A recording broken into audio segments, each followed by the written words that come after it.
Bonjour, dans cette vidéo nous allons parler des boucles qui nous permettront de répéter plusieurs fois un bloc d'instructions. Dans la dernière vidéo, nous avions vu qu'il existait des structures de contrôle et que parmi elles, il y avait les traitements conditionnels, les boucles et les fonctions. Et bien aujourd'hui, la vidéo va porter sur les boucles. Quelle est l'idée des boucles? Eh bien, dans un programme, on veut pouvoir parfois répéter les instructions un certain nombre de fois. Par exemple, tant qu'il y a des grumeaux, je veux faire l'instruction de mixer. 6 fois, plier la pâte en deux et l'aplatir. Donc plier la pâte en deux et l'aplatir, je veux le faire 6 fois. Je ne vais pas m'amuser à dire plier la pâte en deux, l'aplatir, plier la pâte en deux, l'aplatir, plier la pâte en deux, l'aplatir, etc., etc. Je peux également avoir, pour chaque beignet de la boîte, mettre du glaçage dessus. Donc je ne sais pas à l'avance peut-être combien il y a de beignets dans ma boîte, mais ce que je sais c'est que pour chacun d'entre eux, je vais vouloir faire ces actions. Pour toutes les valeurs de 1 à 9, faire le chiffre en pâte d'amande. Et bien là, ça veut dire quoi? Ça veut dire que j'ai envie de faire le chiffre en pâte d'amande pour 1, faire le chiffre 2 en pâte d'amande, faire le chiffre 3 en pâte d'amande, faire le chiffre 4 en pâte d'amande, etc., etc. Donc là, encore une fois, je vais récupérer chacun de ces chiffres et les faire en pâte d'amande. Donc j'aimerais bien ne pas avoir à écrire du code redondant pour cela. Pour chaque orange, l'éplucher et pour chacun de ces quartiers, enlever les pépins éventuels. Donc là, j'itère sur deux choses. J'itère d'abord sur chaque orange, je vais prendre une orange, l'éplucher, et après pour cette même orange, je vais à nouveau itérer sur ces quartiers pour enlever les pépins éventuels. 10 fois ajouter une couche de lasagne, mais s'arrêter si ça déborde du plat. Alors là, on a donc l'action d'ajouter des couches de lasagne, mais on vérifie à chaque fois qu'on n'est pas au bord du plat, et si c'est le cas, on s'arrête avant d'arriver aux 10 couches de lasagne. Pour chaque noix, casser la coque. Si la noix est pourrie, passez à la suivante, sinon, piler et ajouter à la pâte. Alors là, ce qui nous intéresse, c'est si la noix est pourrie, je ne fais pas l'action de piler et d'ajouter à la pâte. Donc, j'ai peut-être envie, à certains moments, de zapper la fin des instructions et de passer directement à la suivante. En Python, il y a deux structures de contrôle pour faire des boucles. Une permettant de faire des boucles du type tant que telle condition tient, je vais faire les exécutions des instructions. Et une deuxième boucle qui est, pour chaque élément de mon ensemble, je vais faire des instructions. Commençons par la boucle tant que. Dans le cas de la boucle tant que, on va utiliser while. Comment ça marche? Eh bien, on fait while condition et les instructions ensuite seront exécutées tant que la condition est vraie. Donc il faut bien entendu faire attention à ce que la condition devienne fausse à un moment, sinon on aura ce qu'on appelle une boucle infinie. Mon exemple tant qu'il y a des grumeaux mixés devient donc while lumps supérieur à 0, donc tant qu'il y a des grumeaux, je fais l'action de mixer. Et donc je continuerai tant qu'il reste des grumeaux. Alors faisons quelques petits exemples de while. Voyons voir. Je peux commencer tout simplement en faisant un compteur. Donc count est égal à 0 et dire tant que mon count est inférieur à 10,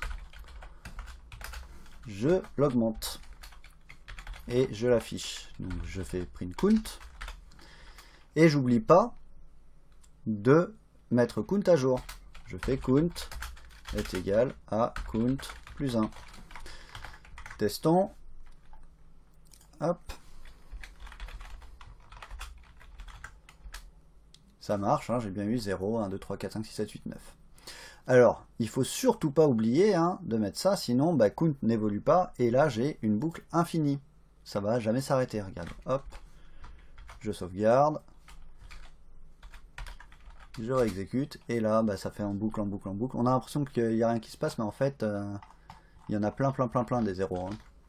Donc là, je l'ai arrêté à la main, mais voilà, normalement, ça continue encore et encore. Donc faites bien attention à ça.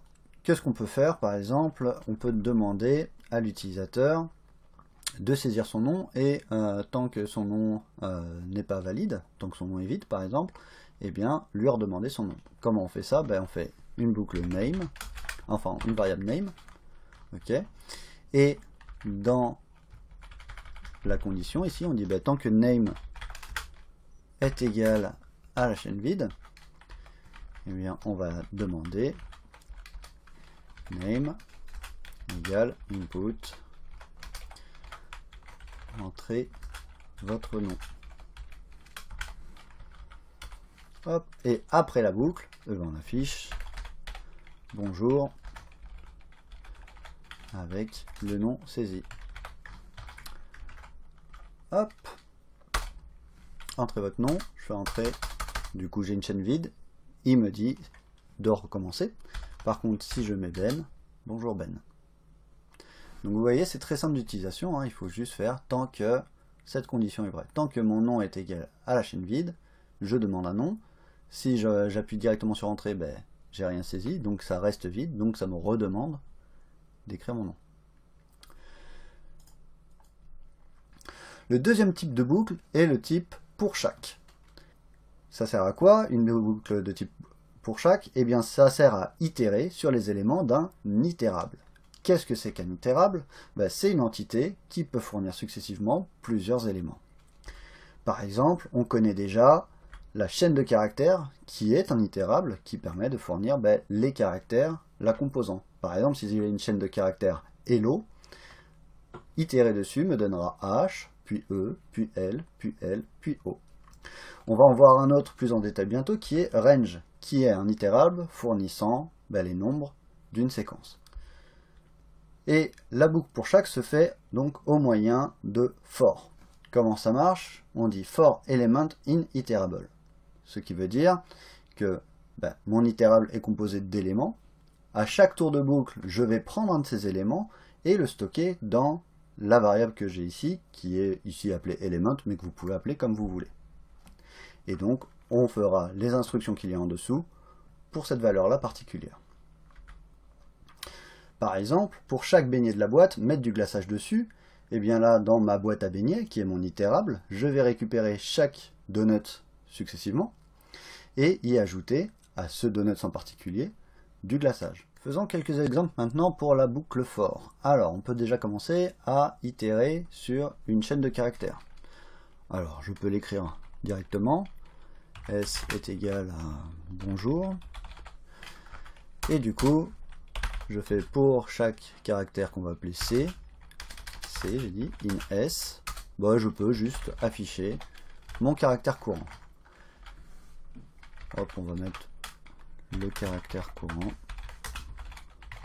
Et hop.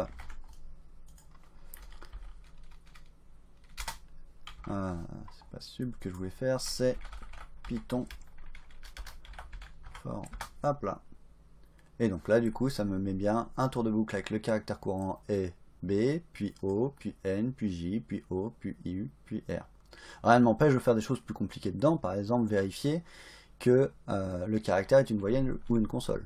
Alors là, je vais le faire de façon très bourrine. Hein. If c'est in. Alors ça, on l'a pas encore vu, le in, mais on le verra plus tard quand on fera le cours sur les chaînes de caractères. En gros, ça permet de dire est-ce que C est dans la chaîne de caractères A, E, I, O, U, Y, A, E, I, O, U, Y. Voilà. Print. Là, on va mettre C est une voyelle.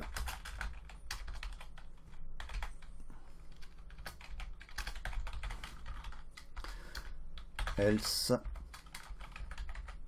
Alors là, erreur de débutant, c'est mettre C est une consonne, mais c'est pas le cas parce que rien ne m'empêche de mettre des chiffres ou autre ici. Hein. Donc là, c'est juste que c'est pas une voyelle. Hop. Voilà. B n'est pas une voyelle, O est une voyelle, N n'est pas une voyelle, J n'est pas une voyelle, O est une voyelle, U est une voyelle, R n'est pas une voyelle. Donc vous voyez, c'est très simple d'utilisation. For est souvent utilisé conjointement avec range. La fonction range, qu'est-ce qu'elle permet de faire? Elle permet de fournir les éléments d'une suite arithmétique. Une suite arithmétique, c'est quoi? C'est tout simplement une séquence de nombres avec un espacement régulier entre eux. Par exemple, 1, 2, 3, 4, 5. Je commence à 1 et je fais un espace de 1 entre chaque, donc 1, plus 1, 2, plus 1, 3, plus 1, 4, plus 1, 5, je m'arrête à 5. 5, 6, 7, 8, je commence à 5, j'ai un espacement de 1, 5, 6, 7, 8, je m'arrête à 8. 2, 4, 6, 8. Là, j'ai un espacement de 2. 2, 4, 6, 8. Je peux avoir un espacement de 10. 0, 10, 20, 30, 40, 50. Je peux avoir un espacement négatif également. 5, plus moins 1, 4, plus moins 1, 3, plus moins 1, 2, plus moins 1, 1, et ainsi de suite. La fonction range peut avoir 1, 2 ou 3 paramètres. Nous allons voir en détail ceci. Si j'ai un seul paramètre, eh bien ça consiste à dire à quelle valeur va s'arrêter ma séquence. Je vais partir de 0, faire des sauts de 1, et m'arrêter avant mon paramètre. Donc si j'ai range avec la valeur x, j'aurai 0, 1, 2, 3, jusqu'à x moins 1 compris, mais pas x. Je m'arrête avant x. Par exemple, si j'ai range de 5, je vais avoir 0, 1, 2, 3, 4. Je m'arrête avant 5. Si j'ai range 3, j'aurai 0, 1, 2. Maintenant, si j'ai deux paramètres, eh bien, je vais avoir mon point de départ et mon point d'arrivée. Donc je vais partir du premier paramètre, ici x, faire des sauts de 1, et m'arrêter, encore une fois, avant le deuxième paramètre. Donc ici, si j'ai range 3, 8, je commence à 3, donc 3, 4, 5, 6, 7, et je m'arrête avant 8. Si j'ai range moins 2 à 2, je vais commencer à moins 2 et m'arrêter avant 2. Donc j'aurai moins 2, moins 1, 0, 1.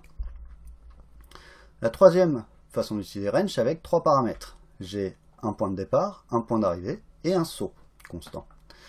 Donc là, j'aurai mon point de départ qui est x, donc je pars de x, je lui rajoute son saut, je rajoute encore une fois le saut, et ainsi de suite, tant que je suis inférieur à y. Donc un exemple, si j'ai 0 à 51 en faisant des sauts de 10, eh bien j'aurai 0, 10, 20, 30, 40, 50, et je m'arrête parce qu'après je serai plus grand que 51. Je peux également le faire dans l'autre sens. Je pars de 5, je m'arrête avant moins 1 en diminuant. Donc là j'aurai 5, 4, 3, 2, 1 et 0. Donc dans une boucle for, elle va servir à deux choses cette fonction range. Soit elle va permettre de compter un nombre de fois précis. Dans ce cas-là, j'ai juste à mettre dans mon range le nombre de fois que je veux faire à mon tour de boucle. 6 fois plier la patte en deux et l'aplatir, là j'aurai un range 6. Ou alors parcourir tout un intervalle et utiliser ce nombre. Pour toutes les valeurs de 1 à 9, faire le chiffre en patte d'amande, là j'ai besoin de connaître, dans mon tour de boucle particulier, à quel nombre je suis actuellement. Donc 6 fois plier la patte en deux et l'aplatir, ça va devenir quoi? For i in range 6. Donc j'ai toujours besoin ici d'avoir une variable pour stocker la valeur, mais je n'ai pas forcément besoin de l'utiliser. Je n'utilise pas i dans les actions en dessous. Donc là, c'était juste pour compter, donc je vais faire 6 fois, 0, 1, 2, 3, 4, 5, 5, hop, comme ça fait bien 6 fois. L'action, plier la patte, aplatir la patte. Pour toutes les valeurs de 1 à 9, faire le chiffre en patte d'amande, là par contre je vais avoir besoin de la valeur courante, donc i va de 1 à 10 non compris, donc jusqu'à 9, et à chaque fois je vais créer le nombre en patte d'amande, i. Donc je vais d'abord le faire avec 1, puis avec 2, puis avec 3, puis avec 4. Donc là j'utilise cette variable que j'ai ici, qui récupère la valeur courante de mon range. Amusons-nous un petit peu avec range. Alors on va juste commencer par faire un simple compte de 0 à 10 et dire go après. Donc dans ces cas-là, qu'est-ce qu'on fait? On fait notre boucle, for i in range, on a dit jusqu'à 10, en partant de 1, donc je pars de 1, je m'arrête avant 11, donc je vais jusqu'à 10, je fais print i, je dis que à la fin, je ne veux pas revenir à la ligne, je mets juste un espace, et après, je dis go. Alors, voyons voir ce que ça donne, ça. Hop, 1, 2, 3, 4, 5, 6, 7, 8, 9, 10, go, très bien. Alors, vous allez me dire, oui, mais souvent, on fait un compte à rebours plutôt. Eh bien, faisons un compte à rebours. 10, 9, 8, 7, 6, 5, 4, 3, 2, 1, 0, go. Alors, on part de 10, on s'arrête avant moins 1, si on veut aller jusqu'à 0. Donc, là. Et on fait un décalage de moins 1. C'est parti. Hop, 10, 9, 8, 7, 6, 5, 4, 3, 2, 1, 0, go. Donc vous voyez, très simple à utiliser. Admettons maintenant, j'ai envie de faire la somme des entiers pairs allant de 10 à 500. Alors, on verra plus tard qu'il y a des façons plus techniques de le faire, mais je veux aller de 10 à 500. Les nombres pairs, ben, c'est ceux pour lesquels je fais un saut de 2 à chaque fois. Hein, donc, là. Et ça, je veux en faire la somme.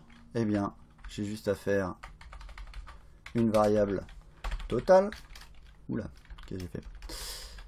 Total, qui est égal à 0 au début. Et si je veux en faire la somme, total plus égale la valeur de i. Donc voilà. Et j'affiche à la fin, print total. Hop là. Ok. Alors, on peut même faire un petit programme complet qui est d'afficher une table de multiplication. Comment on fait ça? Eh bien, hop. Alors là, si on fait un programme plus complet, on va s'amuser à mettre des commentaires. On demande à l'utilisateur de saisir un nombre.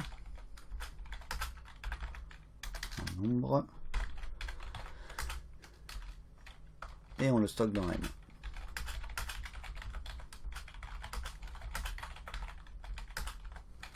Ok. Ensuite, qu'est-ce qu'on fait? On va boucler de 1 à 10 compris.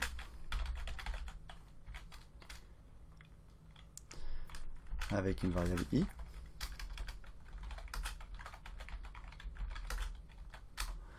Et qu'est-ce qu'on fait ensuite? Eh bien, à chaque tour, on affiche i fois n est égal à, bon, on peut l'écrire directement, i fois n. Ok. Allez, faisons ça. Alors, demander à l'utilisateur de saisir un nombre et le stocker dans une variable n. Alors, demander quelque chose à l'utilisateur, input, entrer un nombre. Je vais y arriver. Ça, on veut que ce soit un nombre, donc il faut le convertir en int. Et on veut le stocker dans une variable n. Ok. Maintenant, on va faire une boucle. Donc, for i in range. Donc, on veut partir de 1. Et on veut aller jusqu'à 10 compris. Donc, si c'est 10 compris, il faut que je m'arrête avant d'arriver à 11. Hop. Et on affiche i, un x, n, égale, et i fois n. Hop. Et bien, testons ça. Entre un nombre. Ah, là j'aurais peut-être pu mettre un petit espace. 15.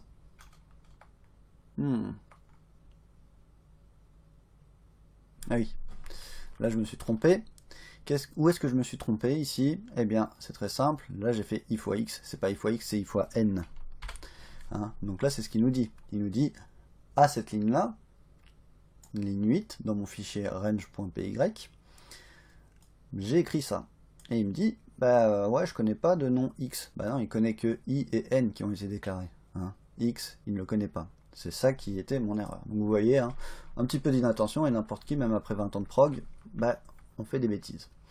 C'est pas grave, ça se corrige. Donc là j'ai corrigé, c'est i fois n. Et tant qu'à faire, on va faire book entre un nombre. Voilà, ce sera plus joli. On recommence. 15. Et voilà, 1 fois 15, 15, 2 fois 15, 30, etc., etc. Parfait. Parlons maintenant des doubles boucles. Effectivement, rien n'empêche, en Python et dans les autres langages, de faire ce qu'on appelle une double boucle, c'est-à-dire d'avoir une boucle dans une boucle. Rien ne nous empêche d'imbriquer plusieurs boucles. D'ailleurs, rien ne nous empêche d'imbriquer plusieurs structures de contrôle. Vous pouvez mettre un test dans une boucle dans un test dans un test, un test dans une boucle dans un test, ce que vous voulez. Il faut juste bien respecter l'indentation. Qu'est-ce que ça donne ici? Bah, par exemple, si j'ai envie d'avoir tous les points de coordonnées entières entre 0 et 10, c'est-à-dire avoir 0, 1, 0, 2, 0, 3, 0, 4, 1, 1, 1, 2, 1, 3, etc., etc., eh bien, qu'est-ce que je fais? Je fais une première boucle pour ma coordonnée en x, donc x va valoir 0 jusqu'à 10, Et pour cette coordonnée x, qui va être par exemple au début à 0, eh bien je vais faire toutes les coordonnées en y de 0 à 10. Donc je vais commencer avec 0, 0, 0, 1, 0, 2, 0, 3, 0, 4, 0, 5, 0, 6, 0, 0, 7, 0, 8, 0, 9, 0, 10. Puis après, j'ai fini cette boucle-là, je fais le tour de boucle suivant pour x. Donc je serai x vaut 1 maintenant. Et je refais y qui vaut 0, 1, 2, 3, 1, et ainsi de suite, et ainsi de suite. Donc j'aurai bien toutes les combinaisons possibles. Pour l'exemple qu'on avait au début, pour chaque orange, l'éplucher, et pour chacun de ces quartiers, enlever les pépins éventuels, bah c'est une double boucle. Je boucle d'abord sur les oranges que j'ai à ma disposition. Donc pour chacune d'elles, je vais l'éplucher, et une fois que je l'ai épluché, je vais boucler, pour cette orange en particulier, sur chacun de ces quartiers. Donc j'ai une deuxième boucle à l'intérieur de ma première. Et donc là, bah, pour chacun de ces quartiers, j'enlèverai les pépins éventuels. Alors, bah, on va coder justement l'affichage de tous les points dont on a parlé. Comment on va faire ça? Eh bien, pour x allant de 1 à 10 compris, à l'intérieur, donc faites bien attention, pour y allant de 1 à 10 compris, et encore à l'intérieur, afficher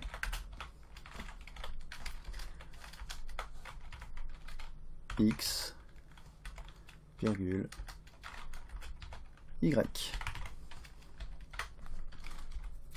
Ok, comment on fait ça? Bah, très simplement, donc for x in range, donc de 1 jusqu'à 10 compris, donc je m'arrête à 11.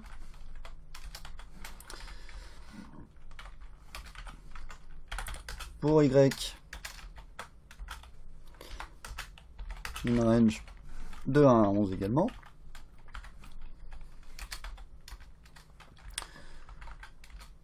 Et ben on affiche. On affiche une parenthèse suivie de la valeur de x, suivie d'une virgule, suivie de la valeur de y, suivie de la valeur de y, suivie d'une parenthèse fermante. Alors là, si on fait ça, il va y avoir des espaces de partout. Moi, j'en voudrais un juste ici, là, entre la virgule et la valeur de y. Ici. Et après, les autres, je n'ai pas envie. Donc, qu'est-ce que je fais ici? Je dis juste, mon séparateur, c'est pas un espace, c'est rien du tout. Hop. Python double boucle.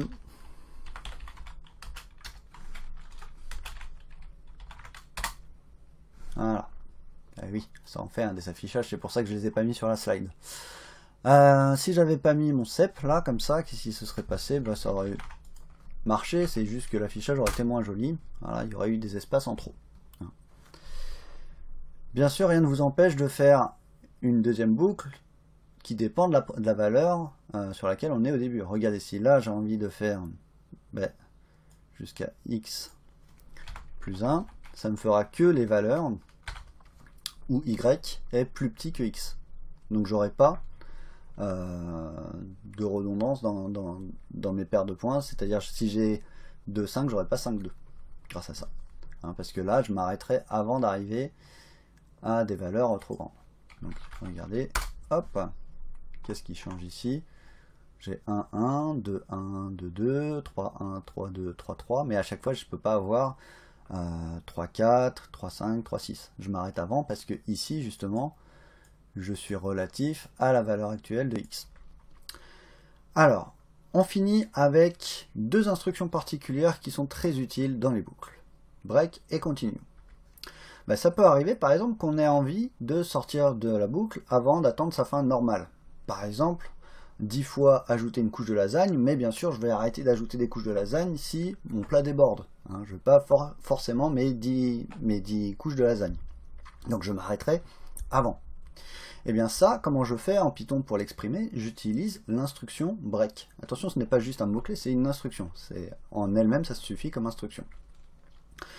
Donc ça permet de quitter immédiatement la boucle la plus proche, la contenant. Je dis bien la boucle la plus proche parce que si vous avez plusieurs boucles imbriquées et que vous faites un break, c'est seulement cette boucle-là qui est quittée et pas l'ensemble des boucles.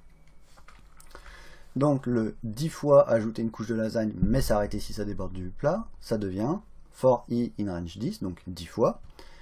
Je ajoute un layer de lasagne. Si j'ai plus de place, break. Donc si par exemple au bout de 3 tours de boucle j'ai plus de place, ben je m'arrête. Je n'irai pas jusqu'à la fin de mes 10 tours. Alors c'est parti pour un petit exemple sur break. Alors qu'est-ce qu'on peut vouloir faire? Par exemple, on peut s'amuser à afficher toutes les puissances d'un nombre, mais s'arrêter quand ce nombre devient trop grand et illisible. On peut par exemple s'arrêter quand on arrive à la valeur 1 milliard. Donc, qu'est-ce qu'on va faire ici? On va saisir un nombre. On va demander à l'utilisateur de saisir un nombre. Et on va faire pour i allant de 0 à 1 milliard. Calculer n puissance i dans une variable p.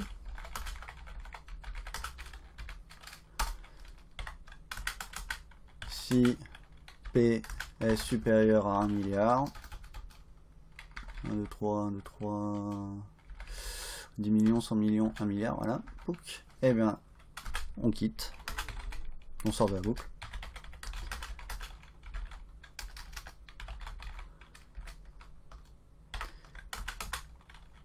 Afficher P.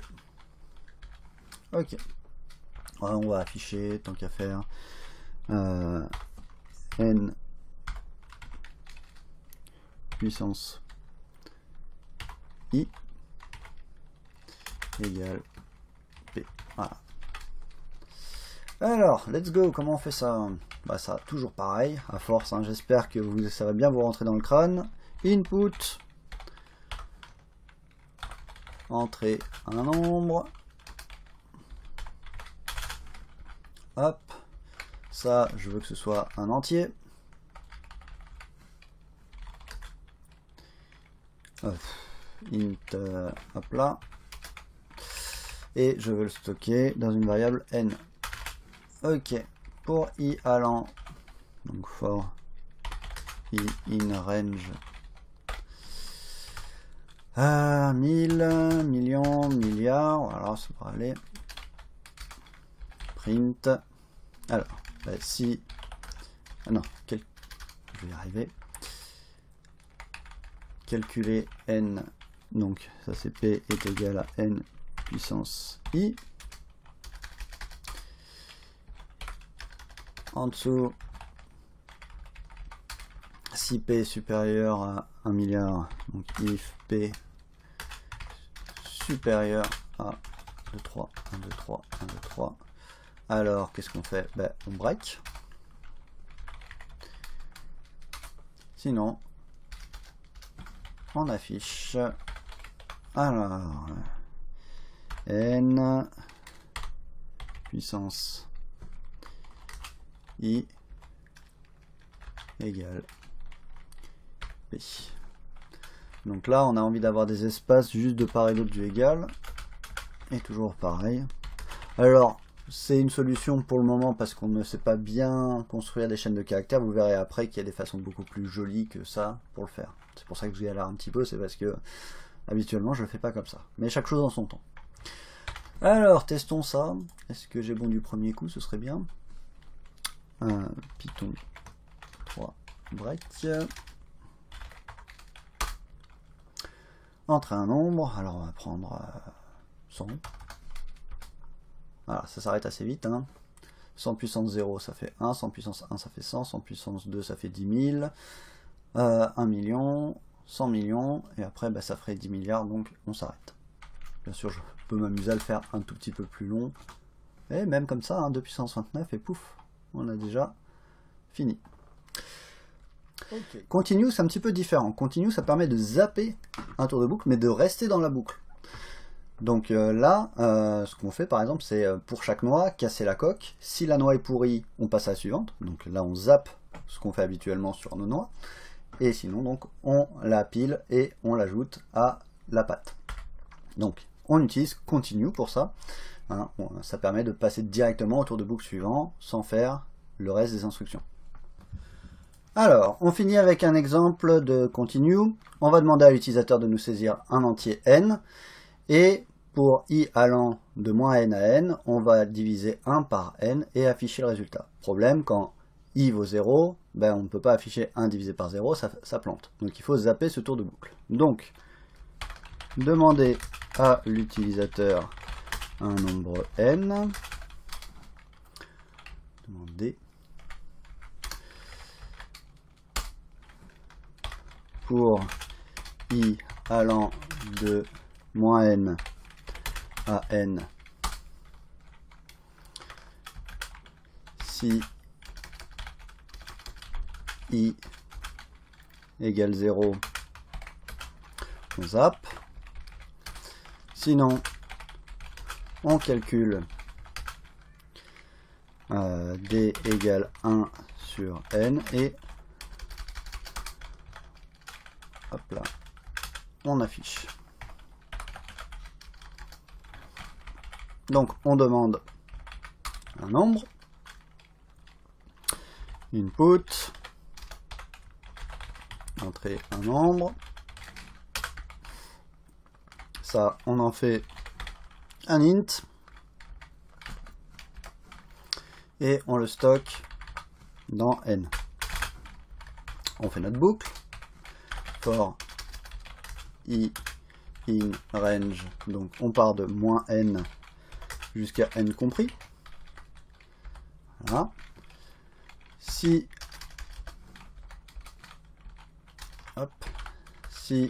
i est égal à 0, on continue. Sinon, qu'est-ce qu'on fait? Eh bien, on calcule d est égal à 1 sur n et on l'affiche. Hop là, ça va là, on affiche. Bon. Print 1 sur i, on a dit i pas n, à chaque fois je me trompe, donc bien sûr c'est i, hein, pas n,